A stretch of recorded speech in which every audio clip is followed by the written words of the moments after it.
morning mga kapatid. INB TV po ulit. Welcome po sa aking channel. Salamat po sa Diyos. Ang menu po natin ngayon ay ginisang bichuelas. Na merong sotanghon. So, una po natin lalagay ay yung ating sibuyas.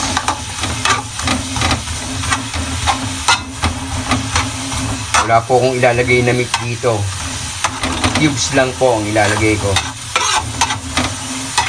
Yung mga nagtitipid pong mga nanay at tatay dyan. Yan.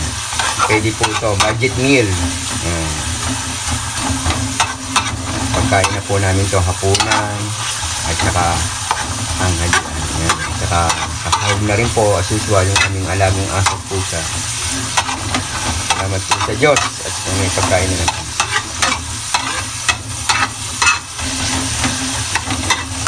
Simple lang din po lutuin ito. Napakadali lang po lutuin. Gisa-gisa lang po. Mag-spoil yung bawang natin.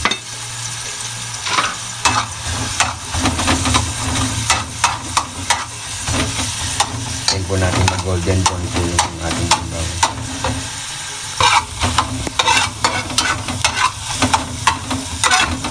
Medium heat lang po ulit, ho.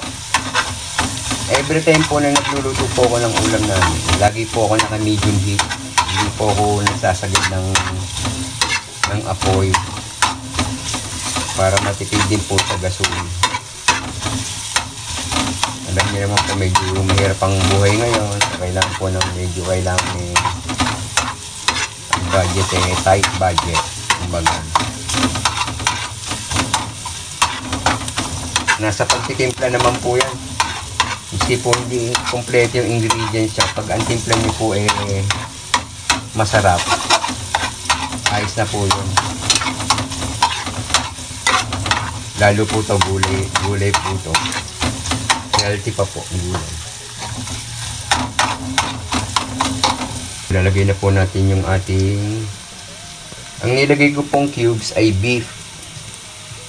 Dito po, pwede rin po chicken, pwede rin po shrimp, pwede rin po ang pork.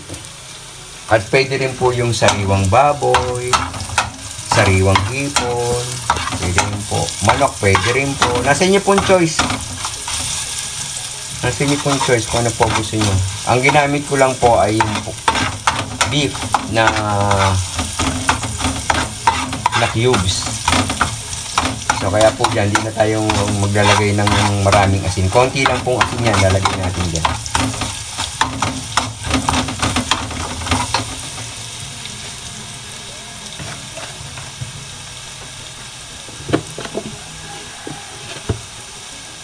So, yung konting asin lang po. Tapos yung pamintang pino. Tansyado ko na po kasi kaya hindi po nag-susukat.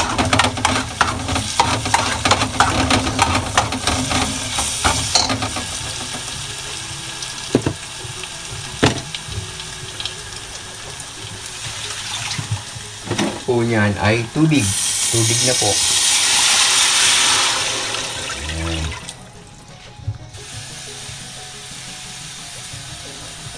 Tap water lang po nilagay ko. Yan. So depende po sa inyo sa paglalagay ng tubig kasi maglalagay pa po ako ng sotanghon diyan. At yung sotanghon po kasi na sipsip po ng tubig yung. So, pag kinulang po, mag-add na lang po kayo. Next po is yung ating toyo.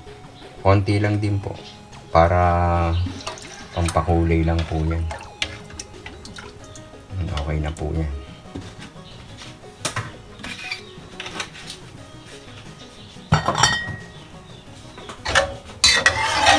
So, hintayin lang po natin kumulo.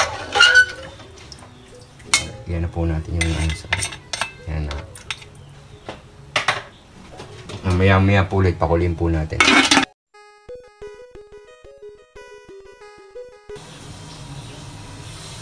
So, yun mga kapatid.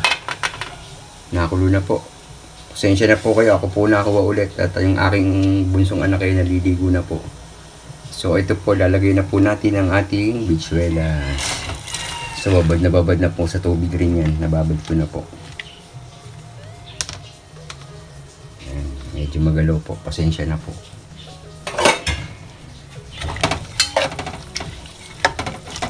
Ito po, mamaya po, kasi po, ang sotanghon po kasi nasipsip po ng tubig yun. So, maya po, dalagyan po natin ng tubig ulit yan. So, pwede rin po tiyo. Sabi ko nga po sa mga previous vlog ko, lagi pong may sabaw yung aming ulam at gawa po ng aming mga alaga, aso at pusa. So, sinasawag na rin po namin. Yan.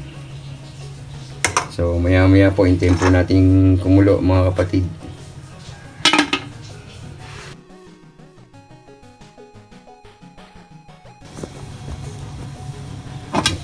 So, ayan po mga kapatid. INBTV po ulit. Welcome po ulit sa aking channel. So, ilalagay na po natin ay sotanghon. Ayan. So, hintayin na lang po nating maluto ang sotanghon. Mamaya po makikita nyo yung sabaw niya parang ano. Hindi naman po mauubos yun, kaya lang po pag nasipsip po na sotanghon. Kasi nilagay ko pong sotanghon ay 3. Mabilis naman po maluto itong itong bichuelas. Ang bango po, pag naamoy po ang bango.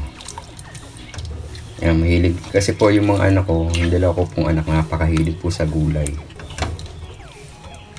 Kaya mahilig po kami magulay. Wala pong sahog na baboy po ito. Kundi ang nilagay ko lang po ito ay cubes lang po. Diskarte lang po. At sa pagtitimpla lang din po. So maya po. So hintayin po natin maluto yung ating sotanghon.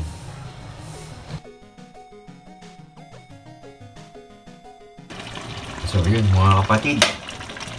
Luto na po yung ating ginisang bichuelas. So nakita niyo po medyo ayan na po yung sabaw, nahigop na po. Pero luto na po to.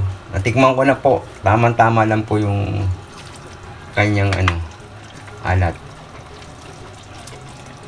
Kung mapapansin niyo, wala po akong nilagay na mga pork dito, kundi beef cubes lang po. Cubes lang po ang nilagay ko dito. So ayan po mga kapatid. Kung nagustuhan niyo po yung akin nilutong ginisang bichuelas. Actually po, pwede po kayo maglagay ng kamatis, oh. Sabi ko nga po, sa mga previous vlog ko, bihirang-bihira po ako maglagay ng kamatis. Kasi po, isa po yun sa mga nakakapanis ng pagkain ng ulam. So, yun. Paki-share po, paki-like, paki-subscribe po. Salamat po sa Diyos.